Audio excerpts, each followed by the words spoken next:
way can accept an edge like you, a psychopathic engine who wants to destroy dimension? That's the main reason why I'm the free and not you. This is the reason why you were replaced by Thomas. Because of you, Thomas could have died.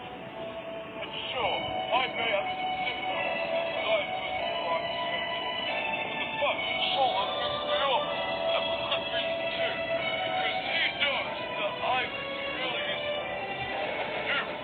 You're nothing but a sick, twisted maniac. Now, I'm going to let you go. And I want to make sure never come back to Zone ever again.